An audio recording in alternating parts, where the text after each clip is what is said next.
É fato ou fake que as Ilhas Diomedes, localizadas no centro do Estreito de Bering, estão apenas a 4 quilômetros distantes entre si, porém a diferença horária entre uma e outra é de 24 horas?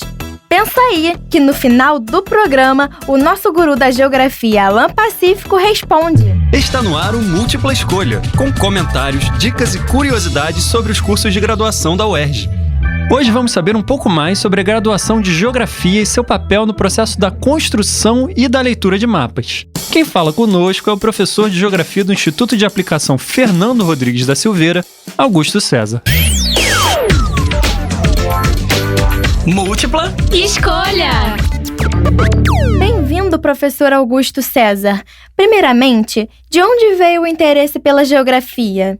Bom, eu me interessei pela geografia já no ensino médio, quando eu resolvi conhecer o mundo. Para mim, a geografia era a ciência que me possibilitaria conhecer o mundo. Sair do meu lugar e conhecer outras culturas, civilizações, outros espaços, outras paisagens, outras arquiteturas. Eu fui com essa ideia de que a geografia seria uma grande viagem pelo mundo. Quais são os projetos de extensão que vocês podem desenvolver na universidade? Há uma série de trabalhos de âmbito de reestruturação espacial, reestruturação de ambientes bióticos, ambientes florestados, revitalização de praças, resgate histórico de bairros, né? São N possibilidades de se pensar em projetos de extensão dentro de uma universidade, porque o objetivo da extensão é conectar as universidades, a sociedade próxima, a sociedade cotidiana dos lugares. Você participa de algum tipo de pesquisa na sua área?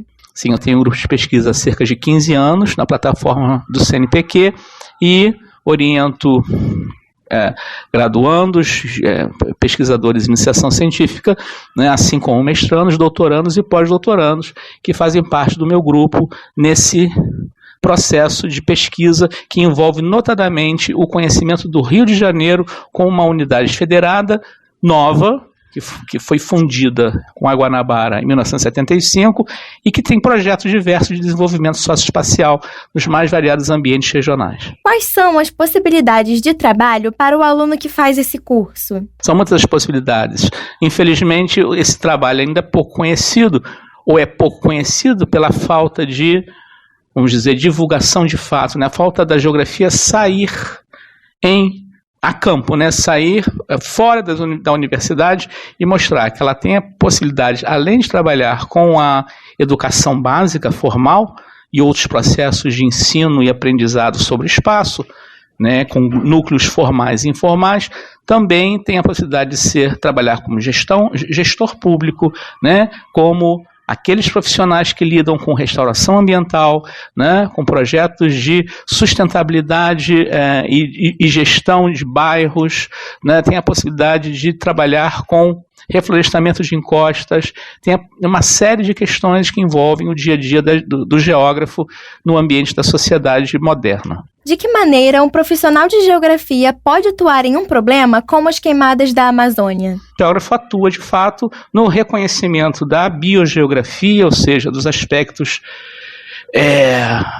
botânicos de formação do espaço, da restauração desses espaços, né, do entendimento de vamos dizer, de resquícios de florestas para conexão desses resquícios e, portanto, a valorização de resgate, né, e criação de habitats para espécies animais que estão, né, desaparecendo no mundo inteiro.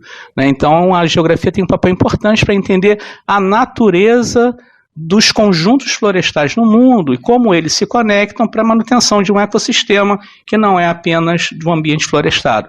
O que o aluno de geografia vai encontrar no primeiro período? Aprender o substrato básico, né, do conhecimento científico, que são entender as disciplinas que compõem esse espaço complexo que é o espaço geográfico. A geografia não se entende a geografia se não se conhecer, por exemplo, a sociologia, a história, se não se conhecer a biologia, se não se conhecer políticas públicas. Então, nessa associação de conhecimentos estruturantes que a gente vai montar o espaço geográfico na sua complexidade.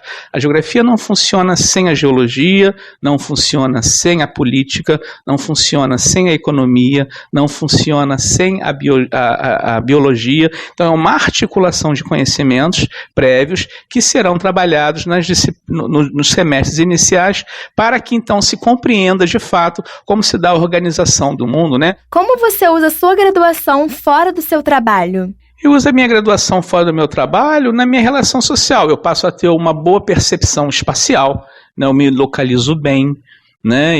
Eu consigo compreender processos de ordem econômica, de ordem social, de ordem política, que estejam efetivamente no campo atual, né, do cotidiano. Né? São questões que me tornam uma pessoa capaz de fazer uma leitura do mundo, dos processos sociais, econômicos, ecológicos que acontecem no mundo. Isso, portanto, me deixa bastante satisfeito. Tem alguma disciplina inusitada? Há uma ideia, e eu me recordo muito bem, quando eu cheguei à própria UFRJ, quando eu chego e eu tive fundamentos de matemática. Eu falei, mas o que eu vim fazer? Eu não vim fazer fundamentos de matemática, eu estou fugindo da matemática, eu vim fazer geografia. E com o tempo a gente vai entendendo o que é essa lógica. Né? Não é uma matemática como uma faculdade de matemática, mas se você não souber fazer cálculos básicos, para desenvolver, por exemplo, o índice de Gini, que vai observar tendências de mercado, tendências demográficas, tendências de crescimento econômico, dificilmente você vai saber utilizar dados que você colhe, né? E é uma das funções de geógrafo, é realizar trabalhos de campo para coletar dados, informações, né? E isso vai ter que ser de alguma forma estruturado através de instrumentos quantificadores. Só a partir daí que você tem uma seriedade maior na hora de propor políticas públicas. E a matemática, portanto, se torna fundamental para essa ação, né, de compreender e atuar no espaço. Muito obrigada pela sua participação no programa, professor Augusto. Chegou a hora de responder nossa pergunta.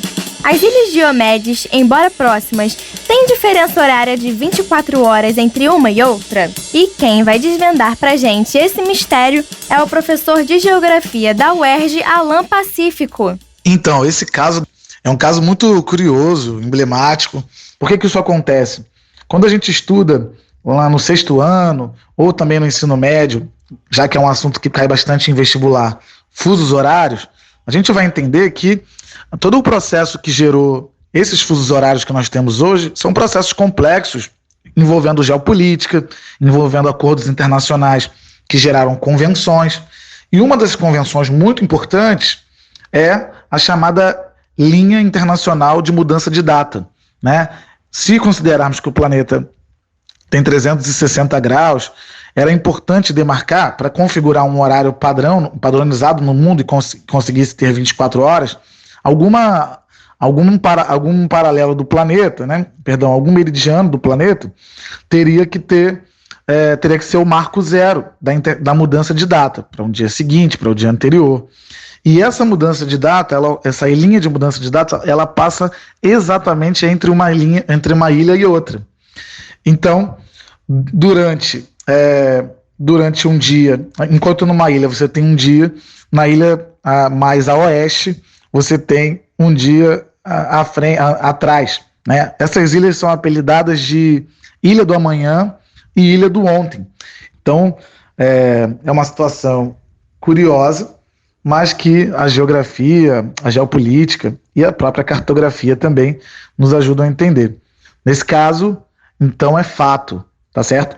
Um grande abraço.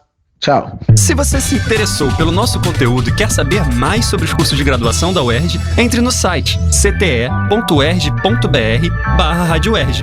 E até a próxima!